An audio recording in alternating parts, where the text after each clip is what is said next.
Bab 1581, Beritahu Paviliun Pil.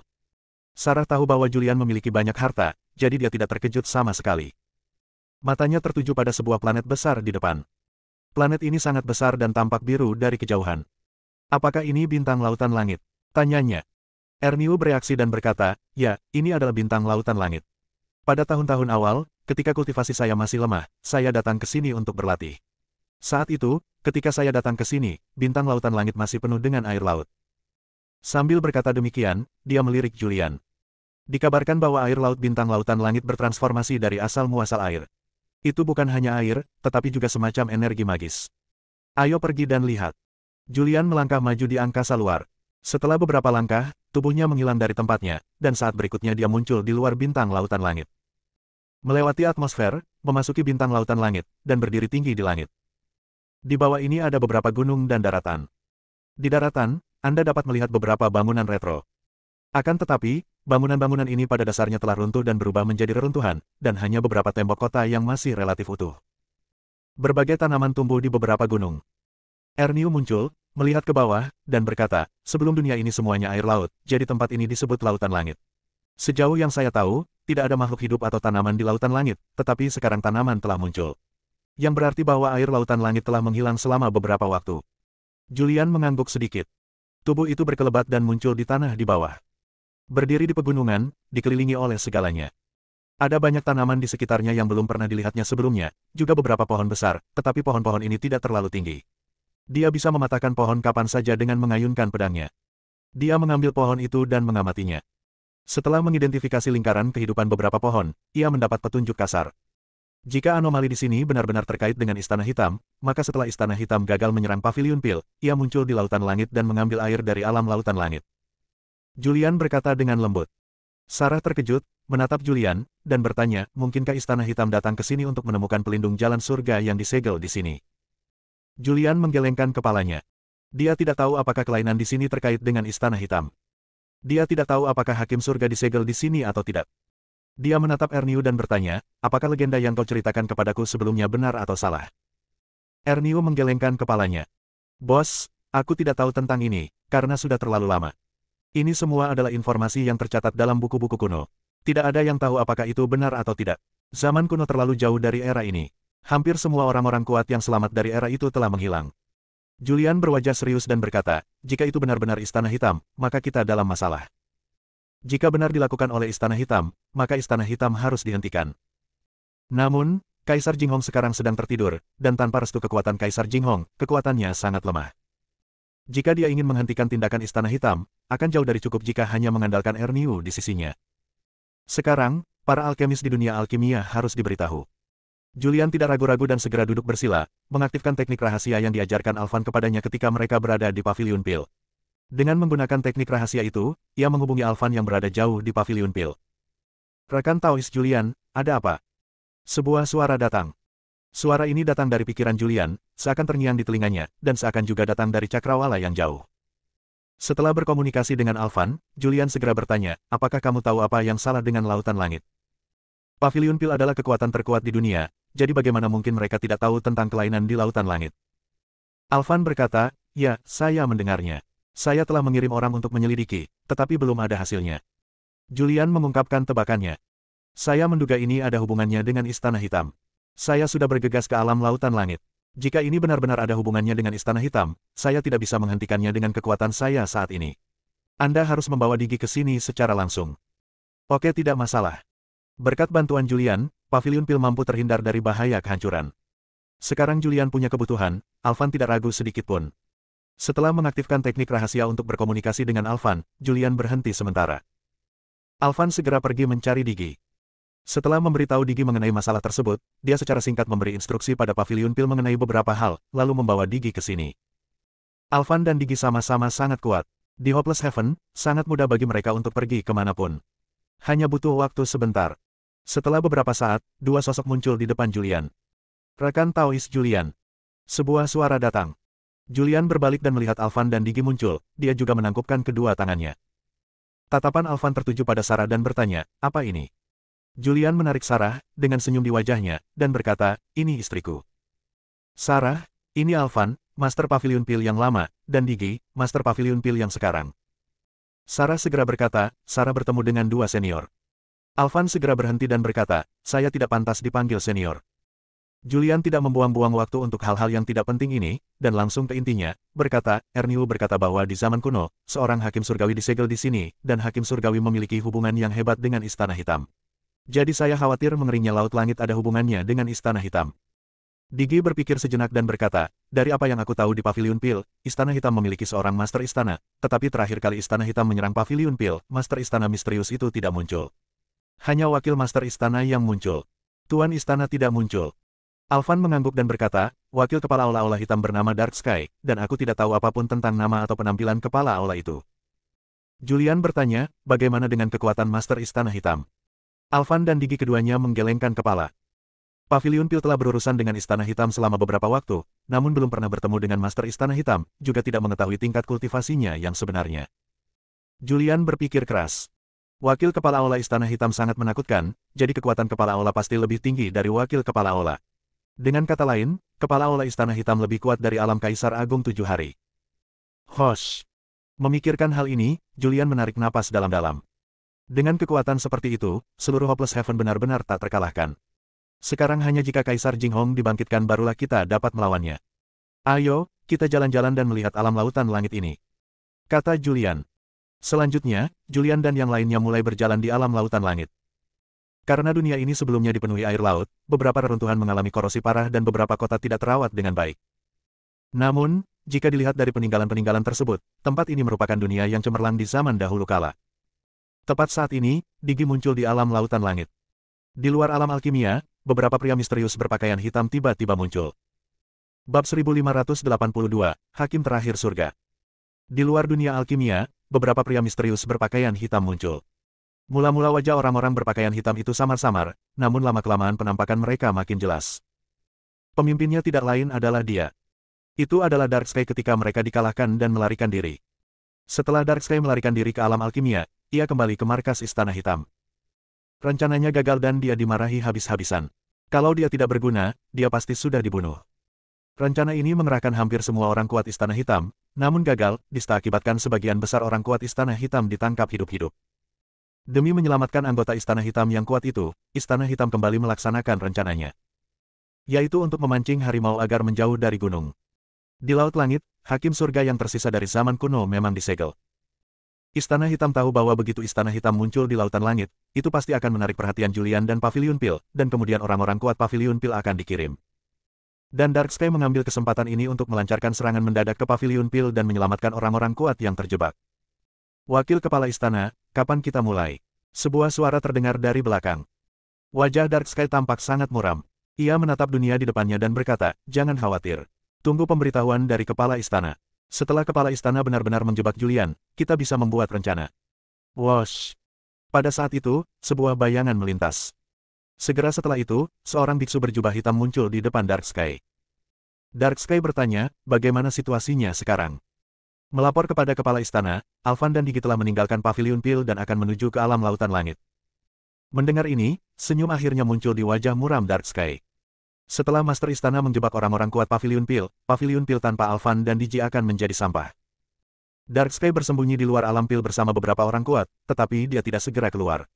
Sebaliknya, dia menunggu kabar dari Palace Master. Istana Hitam tidak memiliki banyak orang kuat tersisa, jadi kali ini penguasa Istana Hitam harus mengambil tindakan secara pribadi. Namun, dari informasi yang diperolehnya, ia kira-kira menebak tingkat kultivasi Julian. Ia adalah musuh yang tangguh. Bahkan guru nasional dan wakil kepala aula yang telah menyerap kekuatan kutukan bukanlah tandingannya. Dia tidak yakin menang melawan Julian. Dia tidak berniat berhadapan langsung dengan Julian, melainkan memasang jebakan untuk menjebak Julian. Selama Julian terjebak, bahkan jika dia tahu Pavilion Pil dalam bahaya, dia tidak akan bisa bergegas kembali untuk menyelamatkannya. Julian tidak tahu bahwa dia telah jatuh ke dalam perangkap Istana Hitam. Pada saat ini, Julian, bersama Erniu, Alvan, Digi, dan Sarah, telah memasuki alam lautan langit. Wilayah lautan langit awalnya merupakan wilayah terlarang. Selama ribuan tahun, tidak ada makhluk hidup yang berani mendekati wilayah ini. Seiring tersebarnya berita tentang mengeringnya wilayah lautan langit ke seluruh dunia, banyak orang kuat pun tertarik untuk mencari tahu apa yang sedang terjadi. Julian dan rekan-rekannya bertemu banyak kultivator di sepanjang jalan. Kekuatan para pendeta ini pada umumnya sangat tinggi. Namun, orang-orang ini tidak mengenal Julian, dan mereka tidak saling menyapa. Dalam sekejap mata, Julian dan yang lainnya telah berada di Lautan Langit selama 3 tahun. Selama 3 tahun ini, mereka mencari di hampir setiap sudut Lautan Langit.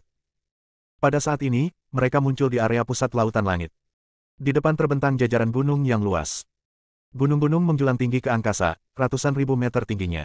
Dari kejauhan, gunung-gunung itu dikelilingi kabut putih, bagaikan surga. Julian dan yang lainnya muncul di langit di luar pegunungan. Julian menatap pegunungan di depannya. Bentuk dan struktur pegunungan ini sangat ajaib. Gunung-gunung yang tak terhitung jumlahnya berkumpul bersama untuk membentuk segitiga yang aneh. Nampak seperti altar, namun juga seperti formasi magis. Julian melihat ke arah pegunungan di depan dan berkata, dalam beberapa tahun terakhir, kami telah memeriksa seluruh alam lautan langit dan tidak menemukan sesuatu yang aneh. Ini adalah area terakhir. Jika tidak ada yang aneh di sini, itu berarti tempat ini tidak terjebak atau telah menjadi hakim surga yang disegel. Alvan segera memperluas kesadaran spiritualnya dan ingin menjelajahi daerah tersebut. Namun, ketika kesadaran spiritualnya menyebar dan mencoba menembus pegunungan, kesadaran itu terhalang oleh kekuatan magis. Mengoceh. Dia tampak terkejut dan berkata, ada formasi kuat yang dapat menahan indera keilahianku. Tampaknya formasi ini tidak sederhana. Mendengar ini, Erniu melambaikan tangannya dengan santai, dan kekuatan dahsyat muncul di telapak tangannya. Dia menyerang gunung-gunung di depannya dengan ganas. Ketika kekuatan ini jatuh di gunung, beberapa prasasti aneh tiba-tiba muncul di atas gunung, dan kemudian formasi kuno dan misterius itu sepenuhnya dihidupkan kembali. Seluruh pegunungan dilindungi oleh formasi ini. Dan serangan Erniu pun berhasil ditangkis. Kekuatan itu terlempar kembali. Mundur. Alvan dan yang lainnya mundur dengan cepat. Setelah mundur agak jauh, kelompok itu memandang formasi misterius di depan mereka. Sungguh formasi yang kuat. Ekspresi Erniu dipenuhi dengan keterkejutan. Dia adalah Kaisar Lima Langit, tetapi bahkan setelah menggunakan seluruh kekuatannya, dia tidak dapat menghancurkan formasi, dan kekuatannya bahkan pulih kembali. Dia menatap Julian dan bertanya, Bos, Anda ahli dalam formasi. Bisakah Anda memberitahu formasi apa ini? Julian tampak malu. Mahir dalam formasi. Bagaimana dia bisa tahu apapun tentang formasi? Tanpa Kaisar Jinghong, dia bukan apa-apa. Ini adalah formasi pengorbanan langit dan bumi. Sebuah suara datang. Mendengar ini, semua orang menoleh untuk melihat. Seorang wanita berjalan ke arah mereka dalam kehampaan. Dia tampak berusia 20-an, mengenakan gaun ungu, dengan rambut hitamnya yang terurai di punggungnya. Dia tampak luar biasa dan memiliki temperamen yang unik. Dista. Julian sedikit terkejut. Mengapa dia datang? Mendengar gumaman Julian, Sarah yang berada di sampingnya tidak dapat menahan diri untuk bertanya, kenapa, apakah kalian saling kenal? Julian berbisik, aku sudah melihatnya 2 kali. Pada saat ini, Dista telah muncul di hadapan beberapa orang. Dia melirik Julian dan yang lainnya, sudut mulutnya terangkat, membentuk senyum tipis. Alvan juga memperhatikan Dista. Menurut persepsinya, kultivasi Dista tidak terlalu tinggi, hanya di alam dao ilahi, tetapi dia merasakan kekuatan jiwa yang sangat kuat di tubuh Dista. Dia mungkin bisa menebak bahwa ini adalah orang yang sangat menakutkan dan kuat. Setelah melihat Dista, Alvan bertanya, formasi pengorbanan langit dan bumi, formasi macam apa ini? Mata semua orang tertuju pada Dista, karena mereka juga tidak memahami formasi pengorbanan langit dan bumi. Dista menatap formasi di depannya sejenak, lalu berkata perlahan, ini adalah formasi peninggalan zaman kuno, yang didirikan oleh dewa leluhur sendiri. Mendengar ini, Julian terkejut dan tidak dapat menahan diri untuk bertanya, mungkinkah seorang hakim surgawi benar-benar disegel di sini? Dista melirik Julian, lalu mengangguk sedikit, ya, memang ada hakim surgawi yang disegel di sini. Bagaimana kau tahu hal ini? Tanya Julian. Dista berkata dengan tenang, hakim surga yang disegel di sini adalah hakim surga yang terakhir. Dia memiliki potensi besar dan dikatakan mampu melampaui surga. Karena dia terlalu menentang surga, dia tidak dapat dikalahkan sepenuhnya. Bunuh dia, dan akhirnya dewa leluhur berencana untuk menjebaknya di sini dan menyegelnya. Hakim terakhir surga. Julian tercengang. Yang terakhir. Bukankah hakim surga terakhir adalah Vivi yang muncul di era kiamat? Bab 1583, 30.000 formasi besar. Apakah kamu yakin dia adalah hakim surga yang terakhir? Julian menatap Dista. Namun, Dista tidak berkata apa-apa lagi. Ia melihat formasi di depannya dan bergumam pelan, formasi ini dibuat oleh dewa leluhur sendiri. Agak sulit untuk menghancurkannya. Dista tidak banyak bicara. Julian berpikir keras. Dia merasa bahwa perkataan Dista memiliki makna tersembunyi. Alvan, Digi dan Erniu semuanya sangat penasaran. Mereka tahu tentang hakim surga, tetapi hanya membaca beberapa catatan di buku-buku kuno dan tidak tahu detailnya. Sekarang seseorang yang tahu tentang hakim surga telah muncul. Alvan tidak dapat menahan diri untuk bertanya, ada desas-desus bahwa hakim surga menghakimi makhluk hidup yang melanggar surga. Benarkah ini? Dista melirik Alvan dan berkata, ya dan tidak. Alvan tertegun dan bertanya, apa maksudmu? Dista berpikir sejenak dan berkata, biar ku beritahu ini. Jalan surga diciptakan oleh orang yang sangat kuat. Ini adalah aturannya, ini adalah perintahnya, dan ini mengatur seluruh alam semesta. Dan hakim surga adalah orang kepercayaan orang yang sangat berkuasa yang menciptakan surga. Hakim surga dapat mengabaikan keberadaan surga. Dia tidak hanya dapat menghakimi orang kuat yang melanggar surga, tetapi juga membunuh makhluk hidup apapun sesuka hatinya. Ini seperti Pavilion Pil. Kamu menciptakan Pavilion Pil dan menetapkan aturan sekte. Semua murid harus mematuhinya. Jika mereka melanggar aturan sekte, maka Balai Penegakan Hukum akan menghakimi mereka yang melanggar aturan sekte. Namun, kekuatan di tangan Balai Penegakan Hukum sangat hebat. Bisa menghukum siapapun. Setelah mendengar ini, semua orang akhirnya mengerti. Julian menatapnya dan bertanya lagi, apa asal-usulmu? Dista tersenyum. Dia tidak menjelaskan asal-usulnya. Setelah tersenyum, dia menatap Julian dan berkata, ini adalah formasi berlapis-lapis, sekitar 30.000 lapisan. Aku hanya bisa membuka lapisan pertama, dan itu akan memakan waktu. Kamu masih diperlukan untuk membuka lapisan terakhir. Julian tertegun. Ya. Dista berkata, ini adalah formasi yang dibentuk oleh leluhur air dari 5 leluhur langit dan bumi. Jika Anda ingin membuka formasi ini sepenuhnya, Anda memerlukan asal-muasal air. Setelah mengatakan itu, Dista tidak berkata apa-apa lagi. Tubuhnya berkelebat dan muncul di kehampaan di depannya. Ketika dia mengangkat tangannya, beberapa prasasti misterius muncul di telapak tangannya. Julian mengusap dagunya dan bergumam pelan, apa asal-usulnya? Mengapa dia tahu bahwa aku memiliki asal-usul air? Dia tampaknya sangat mengenalku. Identitas Dista adalah sebuah misteri. Julian tidak dapat mengetahui asal-usulnya untuk saat ini. Dista mulai memecah formasi. Yang lainnya menunggu di samping. Dalam sekejap mata, 3 tahun telah berlalu. Dista berkata bahwa formasi ini memiliki 30.000 lapisan, dan Dista membutuhkan waktu 3 tahun untuk menghancurkan 1.000 lapisannya. Butuh waktu lama untuk menghancurkan formasi ini sepenuhnya. 3 tahun adalah waktu yang lama bagi manusia biasa. Bagi seorang biksu yang kuat, itu hanya masalah menjentikkan jari.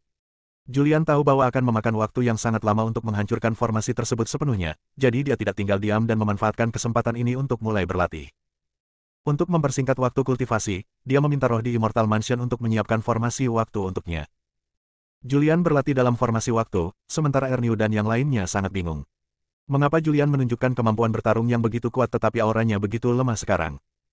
Dalam pembentukan waktu, Julian mengabdikan dirinya untuk memahami seni kutukan. Untuk memahami prinsip umum kutukan. Saat ia memahami prasasti umum, ia juga memperoleh pemahaman mendalam tentang prasasti kutukan yang tak terhitung jumlahnya di tubuhnya. Garis besar prasasti kutukan itu mencakup semuanya, dan banyak kekuatan magis yang kuat dapat dipahami darinya. Namun, untuk menampilkan kekuatan magis ini, diperlukan kekuatan kutukan yang kuat. Yang perlu dilakukan Julian sekarang bukanlah melatih keterampilan unik ini, tetapi melatih kekuatan kutukan.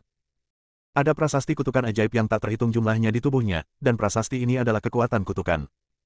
Dalam formasi waktu, prasasti kutukan di tubuh Julian terus bermunculan, dan saat tubuhnya terus berputar, ia pun diselimuti aura hitam. Dia mencoba mengubah prasasti kutukan di tubuhnya menjadi kekuatan kutukan lagi. Jika dia dapat mengubah mereka semua, dia akan dapat mengembangkan keilahian yang kedua. Dia menyebutnya Dewa Terkutuk. Setelah beberapa latihan, ia berhasil mengubah beberapa prasasti kutukan dan mengubahnya menjadi kekuatan kutukan, tetapi ia tidak mampu mengubah semuanya. Namun dia tidak menyerah. Dia tahu bahwa saat dia memperoleh pemahaman lebih dalam tentang prinsip-prinsip umum prasasti leluhur, dia akan dapat sepenuhnya mengubahnya menjadi kekuatan kutukan. Waktu terus berjalan, hari demi hari. Pemahaman Julian terhadap prinsip umum prasasti kutukan menjadi semakin mendalam. Dista masih mencoba untuk memecah formasi. Dan di tempat yang sangat jauh, di puncak gunung. Ada seorang pria berdiri di sana. Dia tidak terlalu tua dan tampak berusia 20-an. Dia mengenakan jubah hitam dan tampak sangat tampan. Dia melihat ke kejauhan, menyaksikan Dista menerobos formasi. Apa asal-usulnya? Lelaki berjubah hitam itu mengerutkan kening. Dia telah melihat formasi di sini sebelumnya, dan dengan kultivasi dan pencapaiannya, dia tidak mampu menembusnya. Namun, wanita ini mampu menerobos begitu banyak formasi. Dan Julian. Pandangannya tetap pada Julian. Dia tahu bahwa Julian adalah orang yang berulang kali merusak rencananya, tetapi dari persepsinya, kekuatan Julian terlalu rendah, dia hanya berada di alam ilahi. Dia bisa membunuh banyak manusia pada level ini hanya dengan satu nafas. Ranah anak ini sangat rendah, tetapi dia memiliki kekuatan kutukan yang besar di tubuhnya. Jika dia dapat sepenuhnya memanfaatkan kekuatan kutukan di tubuhnya, dia seharusnya sebanding dengan alam Kaisar 9 surga. Juga, apa segel giok itu? Apakah ini harta karun yang disebutkan oleh Master Kekaisaran yang dapat menyerap kekuatan kutukan? Lelaki berjubah hitam itu tak lain adalah dirinya sendiri. Dia adalah penguasa Istana Hitam. Dia tidak muncul selama ini. Namun, Istana Hitam kali ini terluka parah, yang tidak menguntungkan bagi rencana selanjutnya. Dia perlu menyelamatkan semua anggota Istana Hitam yang ditangkap oleh Pavilion Pil sebelum dia dapat melanjutkan tindakan selanjutnya. Oleh karena itu, dia pergi ke sana secara pribadi dan mengambil air dari alam lautan langit. Tujuan kedatangannya ke sini adalah, pertama-tama, untuk mencari cara untuk menarik Julian dan yang lainnya serta menjebak mereka. Yang kedua adalah untuk menyelamatkan orang. Dia tidak bertindak gegabah, tetapi berdiri di puncak gunung, mengawasi setiap gerakan di kejauhan. Julian dan lainnya tidak tahu bahwa keberadaan mereka sedang diawasi. Pada saat ini, Julian benar-benar tenggelam dalam kultivasinya. Pemahamannya tentang prinsip-prinsip umum prasasti kutukan menjadi semakin dalam dan dia mampu mengubah semakin banyak kekuatan kutukan. Kekuatan kutukan ini tidak dapat disempurnakan sebelumnya dan hanya dapat dipadatkan menjadi prasasti kutukan. Namun, dengan pemahamannya tentang teknik kutukan, ia mampu perlahan-lahan menyempurnakan kekuatan kutukan tersebut. Kekuatan yang benar-benar baru muncul dalam dirinya. Kekuatan ini adalah kekuatan kutukan. Kekuatan kutukannya menjadi lebih kuat dan lebih mengerikan, meningkat dengan cepat. Seluruh tubuhnya dikelilingi oleh teks berwarna-warni yang misterius. Kekuatan kutukan terus-menerus muncul dari teks hitam itu, memasuki seluruh tubuhnya melalui pori-pori, dan akhirnya disempurnakan untuk membentuk kekuatan kutukan murni. Bab 1584, Dewa Terkutuk. Secara umum, seorang kultivator membutuhkan waktu yang lama untuk mencapai alam dewa. Bahkan jika dia seorang jenius dan memiliki sumber daya yang tak terhitung jumlahnya, itu akan tetap membutuhkan waktu yang lama. Sebelum berlatih prasasti kutukan, kekuatan kutukan di tubuh Julian adalah 0. Sekarang, dia mempraktikkan teknik kutukan dan menyerap kekuatan kutukan dari prasasti kutukan. Kekuatan kutukannya sendiri terus meningkat. Kecepatan peningkatannya cukup cepat. Julian tenggelam dalam proses kultivasi.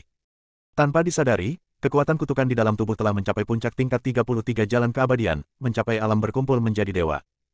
Setelah mencapai level ini, Julian berhenti sementara. Dia menarik napas dalam-dalam. Itu cepat sekali.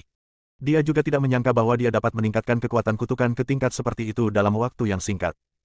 Sebelumnya, ia menggunakan prasasti kutukan untuk mengendalikan kekuatan kutukan. Sekarang, dia memiliki kekuatan kutukan yang luar biasa di dalam tubuhnya. Kekuatan kutukannya telah mencapai tingkat pengumpulan keilahian dan telah mencapai tingkat harmoni dengan Tao. Akan tetapi, dengan pemahamannya terhadap kutukan tersebut, dia masih belum mampu menyesuaikan diri dengan Tao. Jika Anda ingin mencapai keharmonisan dengan Tao, Anda harus terus memahami kutukan. Setelah berpikir sejenak, dia melanjutkan untuk memahami garis besar kutukan itu. Pemahamannya tentang kutukan itu menjadi semakin dalam. Kutukan adalah kekuatan misterius dan selalu berubah. Kekuatan ini tidak dikenal dan menakutkan. Prasasti kutukan tersebut bervariasi dan dapat berkembang menjadi kekuatan apapun dan diubah menjadi kekuatan magis atau teknik rahasia apapun. Formasi waktu tempat Julian berada dipenuhi dengan kekuatan kutukan misterius. Di luar formasi, Zola telah memperhatikan setiap gerakan Julian. Ibu, apakah ayah berlatih sihir kutukan? Zola tidak dapat menahan diri untuk bertanya. Aku pikir begitu. Sarah juga tidak begitu jelas. Zola berpikir sejenak dan berkata, aku telah bersentuhan dengan kekuatan kutukan berkali-kali. Kekuatan kutukan itu memberiku perasaan jahat, tetapi kekuatan kutukan yang dikembangkan oleh ayahku adalah kekuatan murni tanpa aura jahat. Apa yang terjadi? Sarah menggelengkan kepalanya. Dia tidak tahu ini. Meskipun dia adalah istri Julian, dia tidak banyak bertanya tentang urusan Julian. Pemahaman ayah tentang teknik kutukan sudah hampir mencapai tingkat harmoni. Tidak lama lagi dia bisa mengumpulkan kutukan dewa. Zola adalah seorang kaisar semu. Dia juga bisa merasakan kekuatan kutukan Julian. Dia tahu bahwa pemahaman Julian tentang kutukan itu akan mencapai keadaan harmoni dengan Tao. Akan tetapi, dia tidak tahu kapan mereka akan dapat mencapai keharmonisan dengan Tao. Mudah untuk mengatakan bahwa Anda selaras dengan Tao, tetapi sulit juga untuk mengatakan bahwa Anda selaras dengan Tao. Selama Anda memahaminya secara menyeluruh, Anda dapat selaras dengan Tao kapan saja. Bila tidak dapat memahaminya secara mendalam, maka walaupun sudah lama, tidak akan dapat mencapai Tao. Dalam pembentukan waktu, Julian dikelilingi oleh prasasti terkutuk. Kekuatan kutukan terus muncul dari prasasti kutukan ini. Dia menyerap dan menyempurnakan kekuatan ini dan mengubahnya menjadi kekuatan yang paling murni. Kekuatan kutukan dalam tubuhnya perlahan terkumpul pada saat ini. Kekuatan kutukan terkumpul dalam tubuh, membentuk pusaran berbentuk awan. Pusaran ini terus berputar, menyerap kekuatan kutukan dari prasasti kutukan. Waktu berlalu tanpa suara. Pusaran berbentuk awan di tubuh Julian perlahan berkumpul dan akhirnya terwujud, berubah menjadi kristal hitam. Kristal tersebut berbentuk berlian dan berwarna hitam pekat, seperti kristal hitam. Pada saat ini, kekuatan kutukan dalam tubuh Julian terkumpul sepenuhnya dalam kristal ini. Selesai. Julian menarik napas dalam-dalam. Setelah masa pemahaman, dia akhirnya berhasil menyatu dengan Dao dan membentuk Dewa Terkutuk. Sekarang dia telah mengembangkan dua keilahian. Dia berdiri, napasnya tertahan, dan prasasti misterius di sekitar tubuhnya meresap ke dalam tubuhnya dan muncul di sekitar Dewa Terkutuk, meskipun dia telah berhenti berlatih. Akan tetapi, prasasti kutukan ini terus bertransformasi menjadi kekuatan kutukan dan melahirkan Dewa Kutukan. Dia berjalan keluar dari formasi waktu, dan setelah berjalan keluar dari formasi waktu menghilang dalam sekejap. Begitu dia muncul, Zola datang tepat waktu, dengan ekspresi bingung di wajah cantiknya, dan bertanya, "Ayah, apakah kamu sudah mengembangkan Dewa Kutukan?" "Seperti apa Dewa Kutukan itu? Panggil dia keluar agar aku bisa melihatnya." Julian tersenyum tipis, lalu dengan sebuah pikiran, Dewa Hitam Terkutuk itu pun muncul. Dengan munculnya Dewa Terkutuk itu, sejumlah besar teks hitam misterius juga muncul, dan seiring dengan munculnya Dewa Terkutuk itu, penuh dengan keanehan. Zola menatap Dewa Terkutuk itu dengan serius. Dia dapat merasakan bahwa Dewa Terkutuk ini mengandung kekuatan yang sangat mengerikan. Semua orang memandang keilahian Julian yang terkutuk. Bahkan Alvan menjadi tertarik dan bertanya, "Rekan Taois Julian, kekuatan apa yang dimiliki Dewa Terkutuk ini?" Julian tersenyum dan menjelaskan, "Kekuatan Dewa Terkutuk tergantung pada pemahamanmu tentang prasasti terkutuk. Prasasti terkutuk mencakup segalanya dan dapat menafsirkan keterampilan magis apapun. Keterampilan magis yang digunakan berbeda dan kekuatan yang disulap dalam prasasti terkutuk berbeda. Keilahian berbeda. Kekuatannya berbeda. Kutukan itu dapat menyebabkan kelahiran atau kehancuran. Singkatnya, kutukan itu dapat berubah menjadi kekuatan apapun dan ditafsirkan menjadi jalan apapun. Kutukan itu bahkan dapat menyatu dengan jalan lain." Saat Julian berbicara, pikirannya bergerak dan sebuah pedang ungu muncul. Dia memegang pedang Ziwei di tangannya. Pada saat ini, dia mengaktifkan kutukan, dan kekuatan aneh muncul dari pedang Ziwei, diikuti oleh sinar pedang hitam. Cahaya pedang hitam itu menyapu beberapa gunung dan daratan di kejauhan. Dalam sekejap, tanaman di pegunungan dan daratan menjadi layu dan kehilangan vitalitasnya. Segera setelah itu, energi pedang muncul dari pedang ilahi Ziwei. Energi pedang ini menyapu, dan beberapa tanaman layu di kejauhan tiba-tiba menjadi penuh vitalitas. Adegan ini membuat semua orang tercengang. Julian tersenyum tipis dan berkata, "Ini hanyalah kehancuran dan kelahiran kembali yang paling sederhana dalam teknik kutukan. Teknik kutukan itu terlalu mendalam. Aku baru memahaminya sedikit. Kuat." Erniu tak kuasa menahan diri untuk mengacungkan jempol. Kutukan itu sungguh mengerikan. Dia sekarang dapat mengerti mengapa begitu banyak orang kuat bergabung dengan kuil hitam untuk mendapatkan teknik kutukan. Jika Julian sudah menguasai seni kutukan sepenuhnya, siapa di seluruh Hopeless Heaven yang bisa menjadi lawannya? Julian menyingkirkan kutukan dewa dan pedang Ziwei, lalu menahan napas. Dia menatap Dista yang berdiri di udara di kejauhan dan bertanya, bagaimana formasi itu bisa retak? Alvan menjelaskan, formasi ini memiliki 30.000 lapisan, setiap lapisan lebih kuat dan lebih misterius daripada lapisan sebelumnya, saya khawatir saya tidak akan mampu memecahkan satu lapisan pun. Wanita ini benar-benar terlalu kuat. Hingga saat ini, dia telah menghancurkan lebih dari 20.000 lapisan. Dengan kecepatan ini, dia akan mampu menghancurkan formasi dalam beberapa ratus tahun. Formasi setinggi 30.000 meter ini sangat mengerikan, dan akan semakin sulit jika Anda melangkah lebih jauh. Berdasarkan kecepatan Dista dalam menghancurkan formasi, Alvan juga menghitung waktu yang dibutuhkan untuk menghancurkan formasi tersebut sepenuhnya. Apakah akan memakan waktu beberapa ratus tahun? Julian bergumam pelan. Masih ada ratusan tahun lagi, dan dia tidak ingin menyia-nyiakan waktu ini. Dia harus memanfaatkan waktu untuk berlatih. Karena dia tidak punya banyak waktu tersisa. Dia harus menjadi lebih kuat secepat mungkin. Berusahalah meningkatkan kekuatanmu semaksimal mungkin sebelum malapetaka keempat umat manusia tiba. Bab 1585, 5 elemen keilahian. Diperlukan waktu beberapa ratus tahun bagi Dista untuk menghancurkan formasi tersebut. Julian berencana memanfaatkan kesempatan ini untuk berlatih lagi. Saya akan terus berlatih. Setelah meninggalkan beberapa patah kata, Julian terus berjalan pergi, membiarkan roh senjata mengatur formasi waktu. Dia duduk bersila dalam formasi waktu. Sekarang setelah ia mencapai keilahian pedang dan keilahian kutukan, hal berikutnya yang perlu ia kembangkan adalah 5 elemen. Ada asal-usul 5 elemen di tubuhnya, dan asal-usul 5 elemen telah berubah menjadi kekuatan 5 elemen. Kekuatan 5 elemen di tubuhnya sangat kuat, dan telah lama mencapai puncaknya tingkat ke-33 dari alam tersebut, dan telah lama berada di ambang pencapaian keadaan harmoni. Sekarang, selama Anda memahami 5 elemen, Anda akan mampu mencapai keharmonisan dengan Dao. Dia duduk bersila di tanah, dan dengan pikirannya, kelima elemen dalam tubuhnya muncul. Asal-usul 5 unsur adalah 5 harta karun. Ini adalah harta karun yang telah ada sejak lahirnya langit dan bumi. Harta karun ini mengandung kekuatan asal-usul. Asal mula api adalah seberkas api putih. Api putih itu melayang di depannya. Julian dapat merasakan kekuatan magis dari api itu. Kekuatan ini sangat murni. Hanya saja pemahamannya saat ini tentang jalan api belum cukup dalam, dan dia tidak dapat sepenuhnya mengaktifkan kekuatan aslinya. Asal-usul air adalah mata air. Mata air itu terus mendidih, menghasilkan air ajaib. Begitu air itu menyebar, air itu berubah menjadi kekuatan murni dan meresap ke udara. Asal-muasal kayu adalah pohon yang mati, dan beberapa tunas muda telah tumbuh di ujung lain pohon yang mati itu. Asal-usul emas adalah batu yang berbentuk seperti berlian, memancarkan cahaya keemasan dan membawa kekuatan misterius. Asal-usul kayu adalah tanah, dan kekuatan kuno dan misterius muncul dari tanah. Asal-usul kelima elemen berkumpul di depannya, menghadirkan bentuk yang aneh, dan berubah menjadi kekuatan yang kuat di antara satu sama lain. Kekuatan-kekuatan ini saling tolak dan bergabung satu sama lain. Sungguh ajaib asal-usul kelima elemen tersebut. Julian menatap asal-usul lima elemen di depannya dengan ekspresi terkejut. Sudah lama ia memperoleh asal-usul lima elemen, namun ia belum pernah mempelajarinya dengan saksama. Pada saat ini, ia mulai belajar dengan serius, memahami lima elemen, memahami pembalikan lima elemen. Di luar formasi waktu, banyak mata orang-orang kuat tertuju pada Julian. Mereka semua tetap pada asal-usul lima unsur. Bahkan orang-orang kuat seperti Alvan, Digi, dan Erniu menatap asal mula lima elemen dengan saksama. Mereka semua tahu bahwa Julian mampu mengalahkan Dark Sky dengan mengandalkan asal mula lima elemen. Apakah ini asal-usul lima elemen? Erniu bergumam pelan, konon, asal-usul lima elemen adalah harta karun yang sudah ada sejak lahirnya langit dan bumi. Harta karun itu diperoleh oleh 5 orang kuat di zaman kuno. Kelima orang sakti ini disebut sebagai 5 leluhur langit dan bumi yang merupakan tokoh-tokoh sakti dan tersohor di zaman dahulu kala. Alvan melihat asal-usul 5 elemen, menarik napas dalam-dalam, dan berkata, rekan Taois Julian memiliki begitu banyak harta di tangannya. Dia memang orang yang sangat beruntung. Dengan begitu banyak harta, tidak mengherankan jika tugas penting untuk menemukan pil dewa leluhur diberikan kepadanya.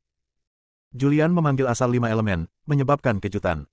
Namun, pada saat ini, ia mulai berlatih dan memahami pembalikan yang tidak terlihat. Dia telah berlatih pembalikan 5 elemen sejak lama dan telah memperoleh beberapa wawasan tentangnya. Sekarang, juga sangat mudah untuk mencapai keharmonisan dengan Tao. Dari asal mula api, kekuatan api terus-menerus berubah. Kekuatan air juga ditransformasikan dari asal-usul air. Asal-usul kelima elemen tersebut semuanya berubah menjadi kekuatan kelima elemen, yang diserap dan disempurnakan oleh Julian. Di dalam tubuh Julian, kekuatan kelima elemen tersebut juga menyatu satu sama lain, perlahan-lahan menyatu menjadi dewa. Waktu berlalu. Julian berlatih dalam formasi waktu untuk waktu yang lama. Dewa api terbentuk. Dewa air terbentuk. Dewa emas terbentuk. Dewa kayu terbentuk. Dewa bumi telah terbentuk. Keilahian lima elemen Julian terbentuk hampir pada saat yang bersamaan. Akan tetapi, terbentuknya ketuhanan lima elemen hanyalah awal dari praktik pembalikan lima elemen, karena ketuhanan lima elemen dapat diintegrasikan dan ditransformasikan menjadi kekuatan yang benar-benar baru. Julian menyingkirkan asal-usul lima elemen. Kemudian, muncullah kelima dewa tersebut. Di bawah kendali mentalitas pembalikan lima elemen, ketuhanan lima elemen terus berputar, terus-menerus berubah menjadi kekuatan lima elemen. Kemudian, kelima unsur keilahian itu bergabung membentuk roda roulet lima unsur yang besar, yang dibentuk oleh kekuatan kelima unsur tersebut. Saat roulet lima elemen terbentuk, kekuatan baru pun lahir. Kekuatan ini dapat menghancurkan langit dan bumi. Namun, mengaktifkan roda lima elemen menghabiskan terlalu banyak kekuatan dewa lima elemen. Dalam sekejap, sebagian besar kekuatan ilahi Julian telah terkuras habis. Dia segera membubarkan Five Elements Reversal dan Five Elements Roulet. Five Elements Godet muncul kembali dan tenggelam ke dalam tubuhnya. Asal-usul kelima unsur di dalam tubuh senantiasa berubah menjadi kekuatan kelima unsur, yang melahirkan keilahian kelima unsur. Julian juga melihat ke dalam tubuhnya dan bergumam pelan, 5 elemen ketuhanan telah selesai. Aku juga bisa menggunakan kekuatanku sendiri untuk melemparkan 5 elemen roulet. Namun, 5 elemen roulet yang dilemparkan oleh ketuhanan jauh lebih lemah daripada 5 elemen roulet. Roulet elemen yang dilemparkan oleh Five Elements Origin terlalu lemah. Namun, selama aku berlatih keras, begitu aku memasuki alam kaisar, kekuatan segel Dao pasti tidak akan kalah dengan asal mula 5 elemen. Selain itu, setelah mempraktikkan segel Dao 5 elemen hingga tuntas, ia akan dapat menyatu dengan asal mula 5 elemen. Pada saat itu, aku akan menjadi tak terkalahkan di dunia. Julian merasa percaya diri. Asal-usul kelima unsur tersebut sebenarnya adalah harta karun distairikan. Ketika asal mula 5 elemen dan segel Dao 5 elemen diintegrasikan, kekuatan Julian akan melampaui 5 leluhur langit dan bumi di zaman kuno. Pada zaman dahulu, 5 leluhur langit dan bumi adalah orang-orang kuat yang paling menakutkan di bawah jalan surga, dan mereka bahkan dapat disejajarkan dengan jalan surga. Ketika saat itu benar-benar tiba, kekuatan Julian mungkin melampaui jalan surga. Setelah melampaui jalan surga, akan jauh lebih mudah untuk menghancurkan surga dan menciptakan aturan-aturan yang sepenuhnya baru. Setelah memikirkannya, Julian menahan auranya. Dia keluar dari formasi waktu lagi. Ayah, apakah kamu sudah mengolah ketuhanan 5 elemen? Zola menatap Julian. Ya, Julian mengangguk. Zola tampak bingung, kamu pertama kali mengembangkan keilahian kutukan, dan sekarang kamu telah mengembangkan keilahian 5 elemen. Jadi, apa kekuatanmu yang sebenarnya? Mengapa kamu begitu lemah sekarang, tetapi ketika menghadapi orang yang sangat kuat? Tetapi dapat menunjukkan kekuatan yang mengerikan. Julian tersenyum tipis. Dia tidak menjelaskan banyak tentang ini. Dia mengganti pokok bahasan dan bertanya, bagaimana formasi itu bisa retak. Pada saat ini, Dista di udara di kejauhan berhenti, tubuhnya berkelebat, dan dia muncul di depan Julian. Dia meliriknya dan berkata, selamat, kamu telah menyelesaikan kutukan dewa, 5 elemen dewa, dan jalan Anda menuju tak terkalahkan telah selesai. Fondasinya telah diletakkan. Julian tersenyum tipis dan berkata, formasinya telah retak seperti ini. Ekspresi Dista menjadi serius, dan dia berkata, formasi yang ditetapkan oleh dewa leluhur tidak begitu mudah untuk dipatahkan. Alamku terlalu rendah, dan sulit untuk menghancurkan formasi terakhir. Melanggar formasi menghabiskan terlalu banyak kekuatan jiwaku. Aku akan istirahat dulu. Setelah berkata demikian, dia duduk bersila dan mulai memulihkan kekuatan jiwanya yang telah terkuras. Julian menatap Dista dan bertanya, ada pelindung surgawi yang disegel dalam formasi ini. Apakah kamu tidak takut formasi ini akan rusak dan hakim surgawi akan keluar untuk menimbulkan masalah? Sejauh yang aku tahu, dewa leluhur, hakim surgawi tidak terkalahkan, bagaimana kita bisa menghentikan hakim surgawi? Dista melirik Julian, ragu-ragu untuk berbicara. Setelah berpikir sejenak, dia berkata, kamu akan tahu ketika saatnya tiba. Bersambung.